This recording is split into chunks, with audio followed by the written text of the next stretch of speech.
Welcome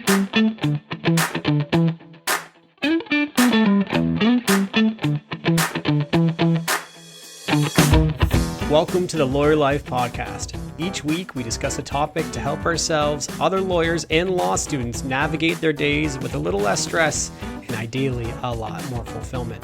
On today's episode, we continue our new season Back to School with our guests Bronwyn, Tonelli, and Aly Háji. We give some practical tips to law students. I'm Mike Anderson.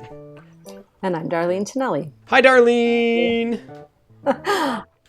Hi, Mike. We're talking to you, I think you're in cottage country, north of the city, yes? That's correct. Yeah, I'm up near Lake Huron, just finishing up my vacation and actually benefiting from the wireless network of a hotel chain that we all might know. So mixing it up, something a little bit different here today. Yeah. You're kind of like pirate radio podcast version. Arr. Yeah, all that matters is that we make that great content. That's really all that matters. And you've like done a speed drive to this Wi-Fi spot. Like this has been quite an exciting morning. More exciting than our usual podcast morning. Yeah, so I think really exciting show today. Got a bit of a roundtable with some great guests, and here are their bios.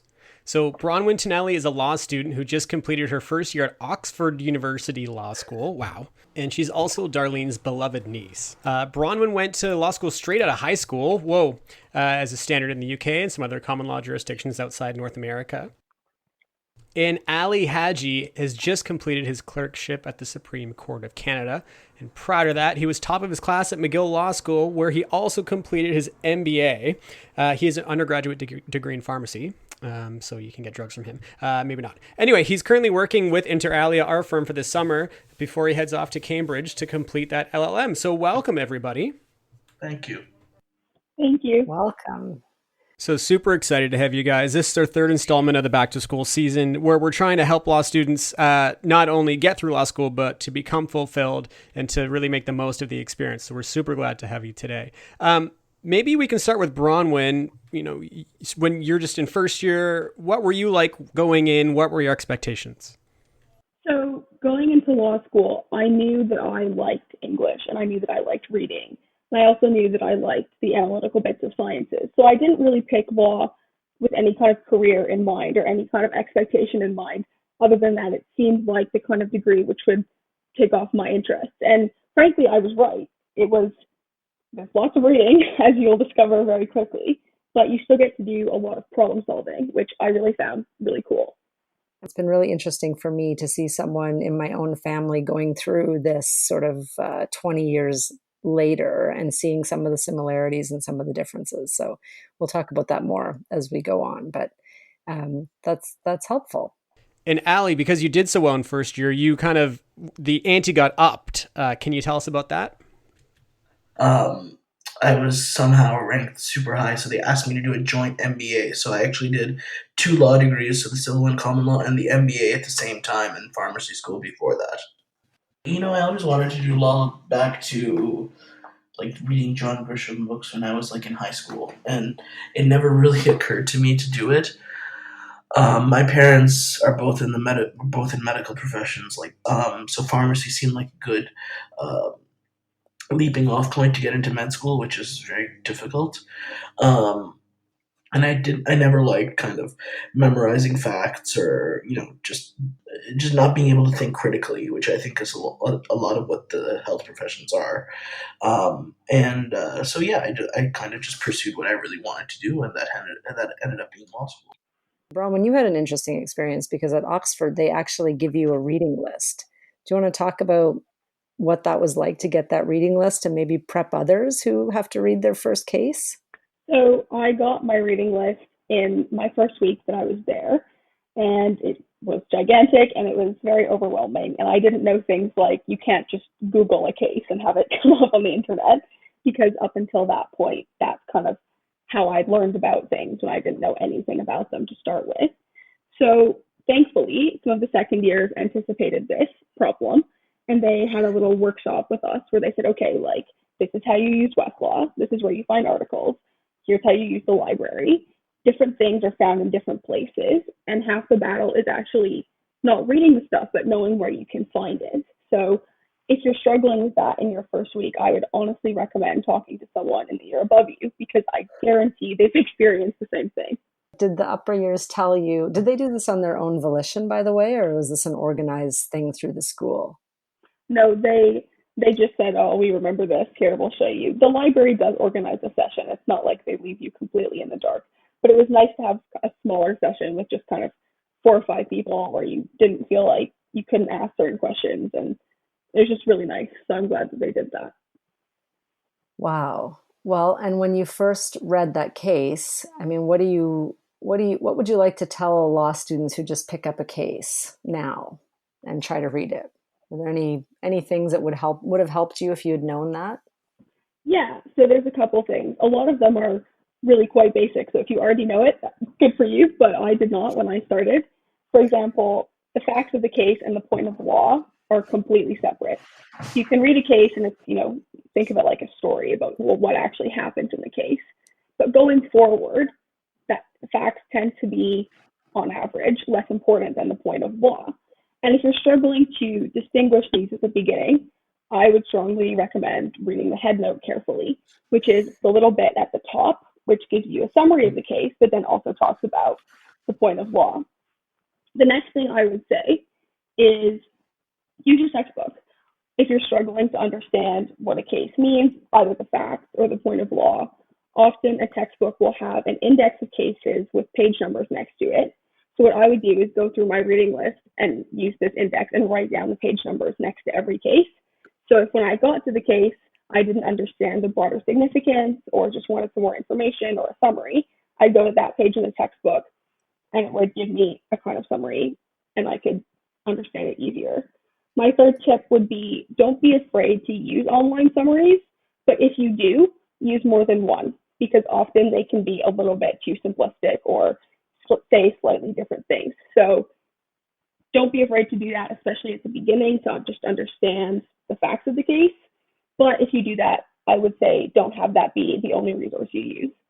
And finally, while a lot of people will tell you, you don't have to read the whole case, this is true, but every once in a while, it's really nice to read the whole case, look at it carefully.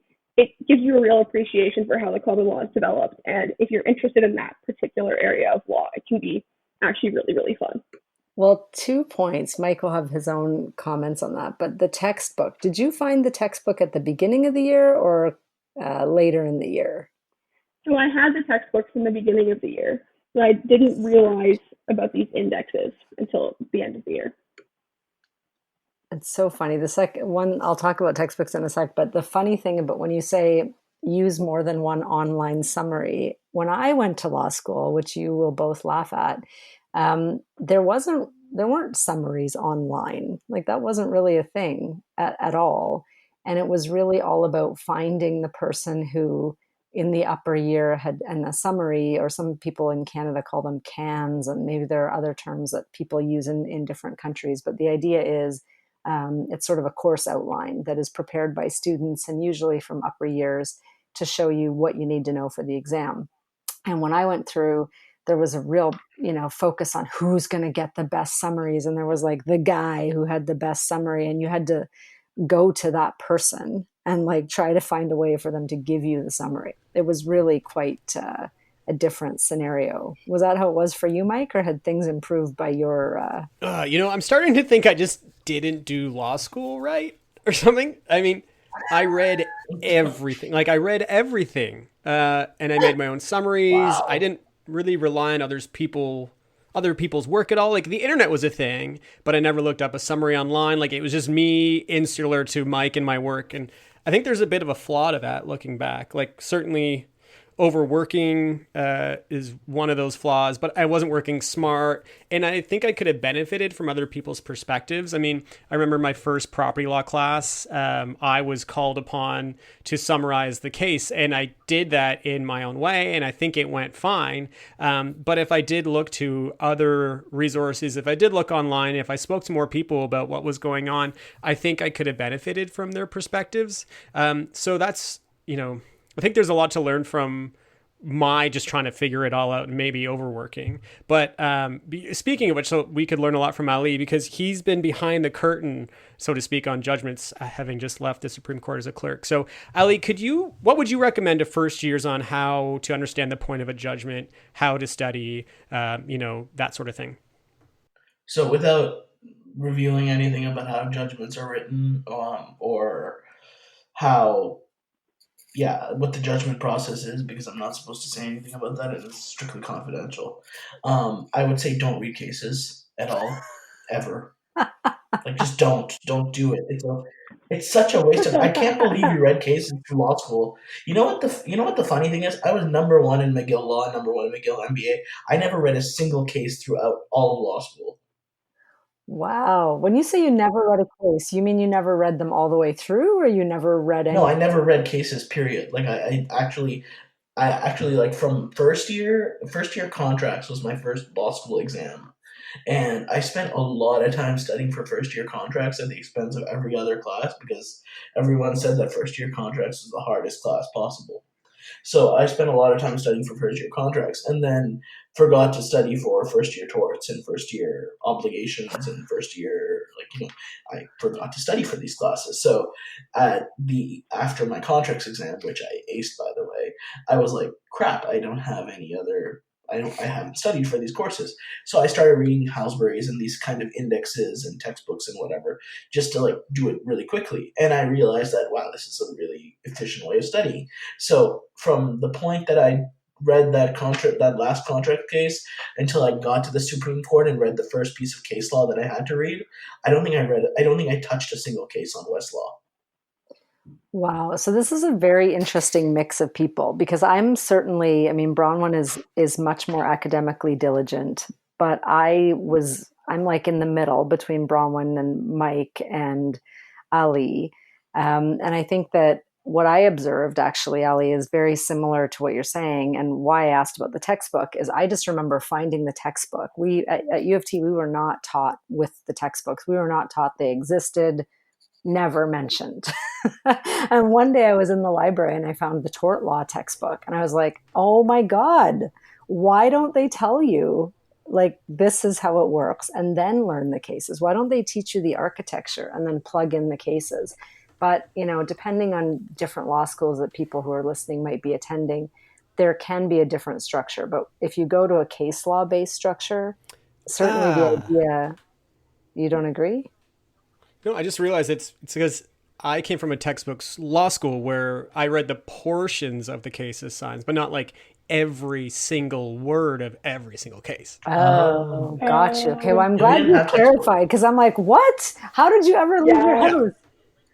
Wow, Ottawa U. We had like bound like books of cases like put together like without like excerpt. Like we had to go you had to go to like the library and like buy a bound book of like cases for a class. I remember we switched profs halfway through my first year of torts, and the second prof said at the beginning by way of intro, well, you guys know torts is about negligence, duty of care, standard of care, etc. She kind of laid it out, and the class was just silent. No one said anything Wow. because we didn't know that structure. We were just sort of wrangling around with the cases and talking about the issues, not really seeing the big picture. But Mike, tell me about so did you get a textbook? Like when you started at Ottawa, you Yeah, got a totally. We textbook bought the called text, Tort and Law. don't get me wrong. Like some classes, we did have that big book of bound cases, but most essential courses were taught from the text, like torts, crim, property. We had the text. We were assigned pages. The nice thing is we got the rationale as we read the cases and the excerpts of the cases. So we were guided through the law. Cases were used an example of how the law gets to a Wow. place, but it seems just like kind of random and inefficient not to link the cases to anything. So I guess I'm happy that we had that. Well, at the exam time, just to fast forward, I had a roommate who shall remain nameless, but if she's listening, we'll have a good laugh. But she studied the way that Ali explained for torts because she had left it too long and had been focused on the other classes, same sort of description. And I remember sitting in a coffee shop teaching her what I knew about torts the night before and thinking, like, there's no way she's going to fail. She doesn't know anything about torts. And she got an A on the exam because Yeah, that's my life. she just didn't have, but there's some wisdom to it because when you get into practice, um, you don't necessarily need to have your brain cluttered with everything. You need to be able to quickly and efficiently get to the answer. So I don't know. I mean, it's an interesting one to hear. Did other people at McGill study the way you studied, Ali, or was it sort of were you, obviously you ended up at the top of the class, so it worked. Um, I'm not sure. I mean, McGill by and large is everyone. I know a lot of people use summaries at McGill, and if you know people, these summaries kind of float around, which are very very useful, especially in a crunch, and saved me a few times. Especially for cases for classes where there is no textbook, like civil law classes, you generally don't have like a book that's readable in English, or any resources in English for those. So I know those go around, but I think by and large, law students are a very type A, diligent sort, which I'm not. So I feel like a lot of people focused a lot more than I did and took it a lot more seriously. To be honest, like coming from pharmacy school, I never thought that I would get into law school. So just going in on the first day of McGill Law School, I was like, I'm just lucky to be here. So I never kind of took it as seriously as everyone else. Well, it's really interesting to me as I'm hearing this. I'm just kind of rewinding backwards and realizing that what we're trying to do with this series for law students is just to put a couple of different perspectives out from people who've already done it, who are not in the class with you or with the people who are listening, and to say, okay, well, this worked and this worked. Like, I think, Bronwyn, your strategy worked for you in first year. Ali, your strategy worked for you. And I think there's also this other bit that needs to be said, which is, and Mike, obviously your strategy worked for you too. Sorry to Thank exclude you. I you. was It talking about the worked guests. very well. Mike was so wildly successful that here he is today, a co-host of the Lawyer Life podcast. And inter alia. That's why I work so hard. I was just, when I get through law school and become a lawyer, ultimately, I just hope I can host a podcast. This was Wait, unexpected. that wasn't supposed to be the goal going into law Well, school? I it's pretty high up mean, there. I don't know that it was the goal, but man, it sure is fun. Anyway, but my point is just that I think there's something too about comfort level, because I lived in a house of 4 law students in first year. And I would say on the spectrum, we had 2 international students who had come from China and the Ukraine. They studied a lot because they were doing law school in their second language, which was really, really challenging. Wow. And then I studied just slightly less than them, and my roommate studied very little. But the interesting thing about her was that she's very confident, and she's very confident in her ability to quickly learn things. It sounds, Ali, like you have that too. And she's a partner at a law firm still in a really high demanding or high, I guess, trial sort of situation where that skill set is really, really useful. We have more benefit, like Mike and I in our practice, we do have the benefit of mixing the skill sets that we need. We're not always up against the wire to do really deadline driven stuff. We have deadlines, we schedule our day, we work with corporate and creative clients that are trying to do projects, but we're not always under the gun, so to speak. And so I think that there's room in law for a bunch of different strategies, and something about the way you study in law school maybe could give you a bit of intel on how you would be happy practicing. Like someone like what you've described, Ali, like you could probably be pretty comfortable. I mean, if you clerk at the Supreme Court, the demands there are very high. You could probably be really comfortable going into a high stress situation, having just done 2 hours of prep. Whereas for me, and maybe Bronwyn too, I would be like, I need to do 2 days of prep to be confident that I've got everything and I'm not going to be missing a piece of information. So I think it's interesting to hear these strategies and to think about what does it mean for a future career. Have you given that thought, Ali? Yeah, I mean, it goes to the idea that, I mean, from my own research, that lawyers are sort of insecure overachievers by and large, and that they generally have type A personalities. And I think attitude kind of affects what you're going to do in practice. And I think the ability to be able to say, okay, you know what, I'm going to take a more risky choice. It relates to the fact that, okay, maybe I'm not going to read all the cases. Maybe I'm going to take a more risky choice to studying and choose to do something more innovative. So I think in that way it kind of transfers over, because I feel like a lot of law students, and I feel for a lot of law students, working at the big law firm is still the major focus of their career, by and large, because they take a conservative approach to their career, just the same way they take to their studying, where someone is willing to innovate and take that further step and say, okay, I'm going to think outside the box about how to approach this problem. I think that's where you get the really innovative people that are willing to like challenge the norm. Well, you've just articulated why you're on with us at for the summer. Which makes good sense. But I do think too, attitude, the thing that you mentioned, this is a question back to Bronwyn, but I think relevant for everyone to hear is, you know, are you kind of doing all the reading and doing all the prep because you want to feel a certain way when you go into the exam as part of it? That was part of it. But I also genuinely found it really interesting. It was always like, this is so cool. Like, I really like this. So yes, I worked because I wanted to feel prepared in the exam, but I was lucky enough for that to not feel like exhausting and miserable, because genuinely I was like, I like this. Like, I'm happy to be sitting here doing this right now. So I definitely don't think I could have worked as hard as I did in first year, because I am one of these type A people that Aly is talking about. Had I not really loved it. Yeah, I think that's a great point. And looking back on myself in law school, I could have channeled my type A tendencies a little bit more. Like, I remember going into exams in first year, I would just spend so much time making sure that, you know, I knew the cases, the facts, the rationale, the decision, the names, and effectively had them memorized. And I had to have this perfectly laid out summary, put a lot of time into that sort of prep. But I think where I maybe could have better spent my time is something that maybe Aly excelled in. And that's actually just understanding how the case fits into the broader scheme of law that you're studying. Like a more broad view, I think I could have benefited from kind of asking, like, why is the law this way? What is the law trying to achieve? How does this judgment fit into that?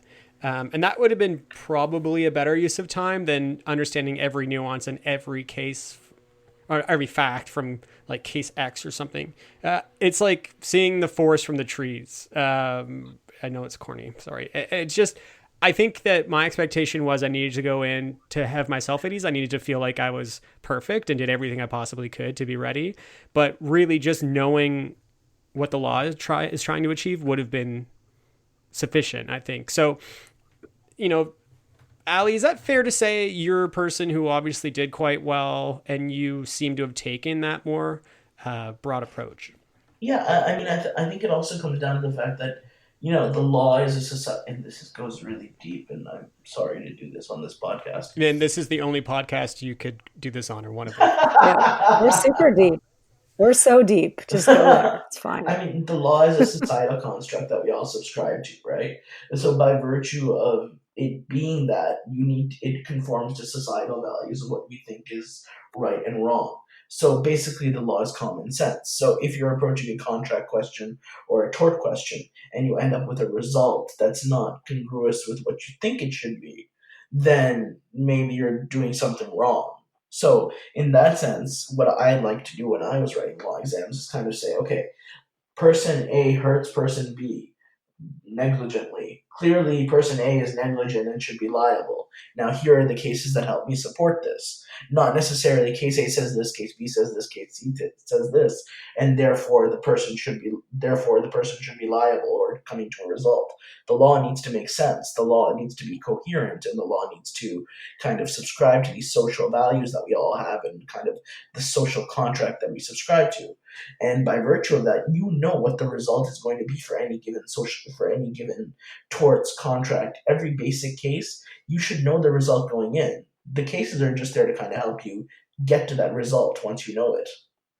Right. That's you very well articulated what it is to mix up the forest for the trees. And I think, sort of to Mike's point about going in with comfort and being a false sense of comfort, that is such an important point, because knowing everything is good, but it won't necessarily get you the A on the exam. What gets you the A on the exam is understanding how to answer the question on the exam. So that's one thing that I was going to say as my tip is, the classes that I did the best in were the ones that I did practice exams, because and some of them I would take them to the prof and actually ask them to review the exam and say, like, how did I do here? What's the issue with my response? And that was so helpful, because effectively what the exam asks you to do is lay out the framework and apply it, right? Mhm. So I think if you can figure out the framework and spend your time doing what you just described, which is effectively saying, okay, what's the result? How am I going to get there? That's a very lawyerly skill that's useful to build, and I think will serve you better in your career going forward than having read all the cases. Which the thing that people don't really talk about is, yeah, there are leading cases, but we live in a common law system. Most people listen to this podcast, where the case law will change over time, right? Like, it will grow, it will develop. So what the cases I learned in law school 20 years ago, some of them are still the leading case, but not all. It's good to know the leading cases, but pretty much whenever I get into a really case law specific issue now, I go and look at what's happened. So, it's more about what is the architecture of the area of law that you're in? How do you learn it? What's the best way for your learning style to get in there? And then how do I also, like, navigate the stress? So how did you guys manage the stress in first year? I played sports, so I was rowing and I was also playing soccer. So for me, exercise is really helpful. One, because of the health benefits, but two, just because it got me out of the library. And my other tip would be, this is connected to law, but join some kind of law society or go to a law event that isn't just lectures. So you can kind of see, like, some bigger picture things, like, why am I studying this? Like, oh, like, look at these cool career panels and look at all these cool people who have come to speak about this. And it can kind of allow you to see why you're doing things and give you kind of some ideas for the future and some inspiration in the meantime. So those would be my two tips. Good tips. Ali?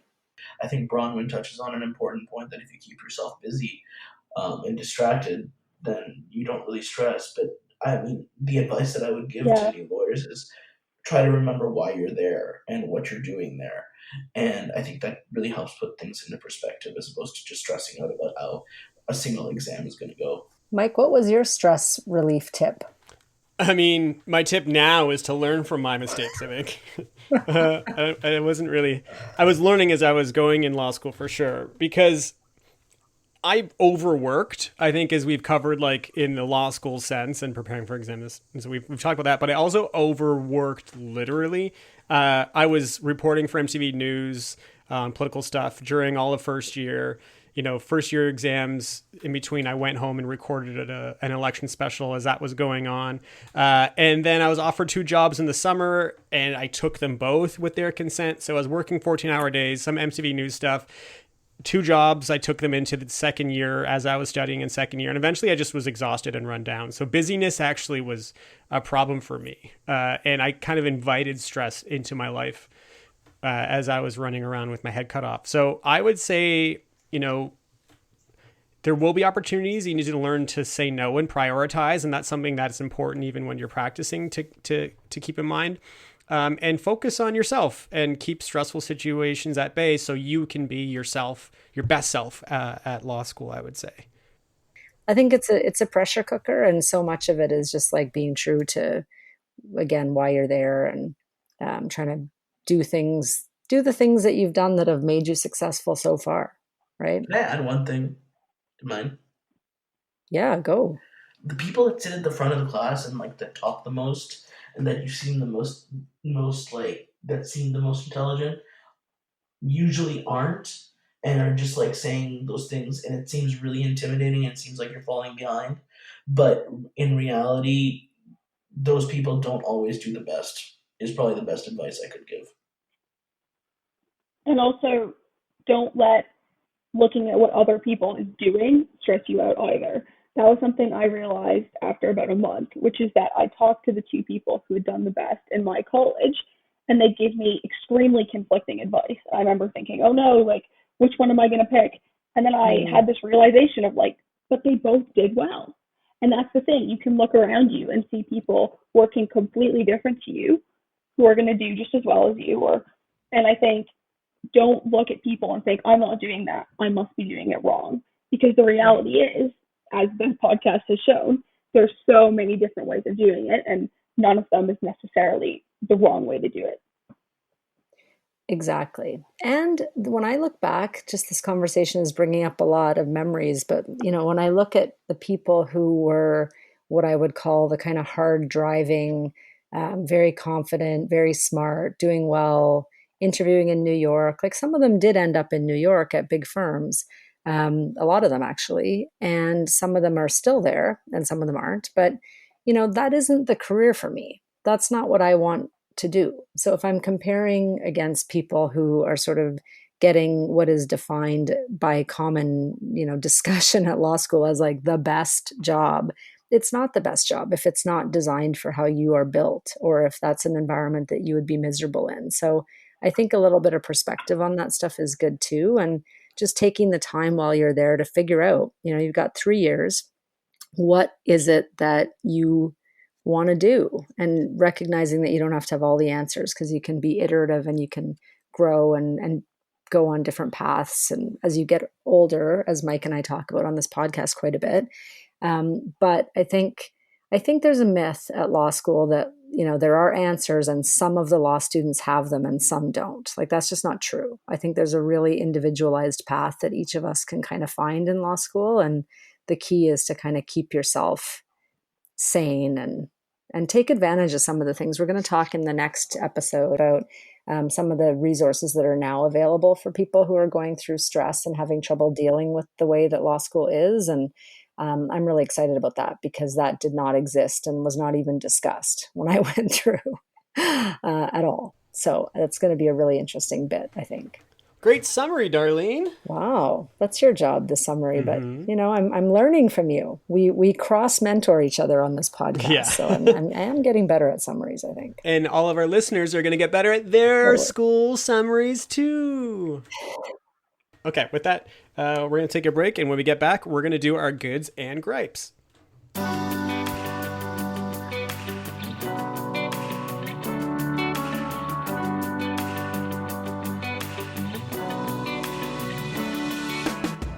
The Lawyer Life podcast is brought to you by Inter Alia Law. Inter Alia lawyers have big firm training, in-house experience, and a wide range of expertise in technology, media, and entertainment.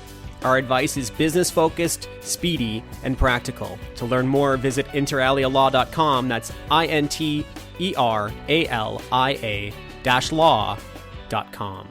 And we are back with our goods and gripes. Goods are things we want to promote and support, and gripes are things that annoy us. We have 2 great guests today, so why don't we listen to their goods and gripes? Bronwyn, Aly, do you have anything good that you want to share?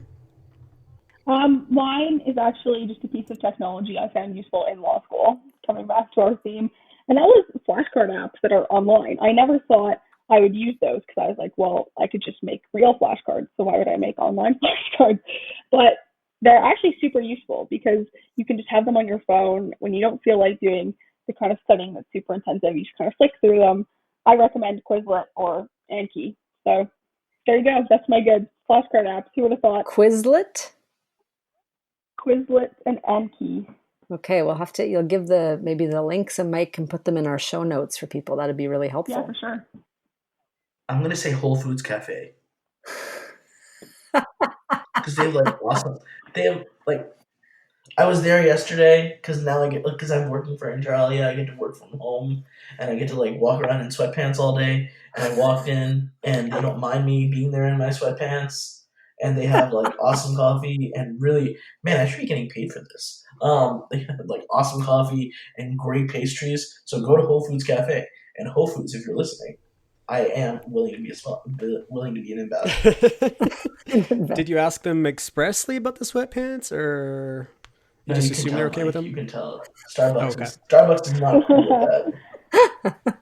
All right. I don't know. Mike, do you wear sweatpants? I'm not a big sweatpant wearer, but anyway. Well, as you know, there's a bit of a debate among certain inter alia lawyers about sweatpants, and one specifically says that among the most difficult decisions he makes in a day is when to change out of sweatpants and into shorts. So, I think he really means that. It is a yeah. recurring conversation. That's funny. Mm-hmm. I have a bit of a gripe. I put it out there. I Okay. barely ever have gripes, but I one gripe I have is I don't use social media for personal stuff very often. And what I've realized lately is that it's a goody gripe because in some cases it's good, but it's very funny when people can post like things from your past on social media and tag you. And if you don't go into your social media often, it's just like there. I had a cousin post for my birthday recently, like a family photo from the early '80s on Facebook, and I had a text from another family member saying, "Hey, you should check your Facebook." And I was really glad that happened. But anyway, I learned you can deal with this through settings. But it was a goody grapey because it was a positive thing. It allowed me to interact with my with some family members, and I also realized I should probably update some of my settings. But anyway, that's a goody gripey. Mike, how about you? You're on vacation, so hopefully you have no gripes. Yeah, no gripes, but this good is going to sound a little bit of like a version of someone more boring or perhaps more aged in their years, but I'm really high on fresh Ontario produce right now. Have you had a peach lately? Oh my Have you God. had some corn? It's starting to be in season. These are the things that I'm trying to appreciate more in life, and goodness gracious, what delicious food we make in this province Wow, during our limited summer. So yes, that's very happy awesome. with the produce. That is my You're good. totally on vacation. I love this. I think that's a great good. Totally on vacation. Yeah, so that's it. I think this was a great chat. Aly and Bronwyn, we appreciate your time. I'm sure many people are going to benefit from the tips you've given. We're really appreciative. Thank you for having us. Yeah, thank you. It's been great. You're both going on to do very, very great things. I'm really excited for Yes. both of you. Thanks. I guess we'll talk soon, Mike. Okay, cool. Talk soon, Darlene. That's it for this week's episode of LLP. Thanks to Inter Alia Law for presenting the podcast and to Nick Fowler for composing and performing our music. See our show notes for his website. Don't forget, we love feedback. Please comment in the review section or subscribe or like. We'd appreciate it greatly. That's it. Talk soon.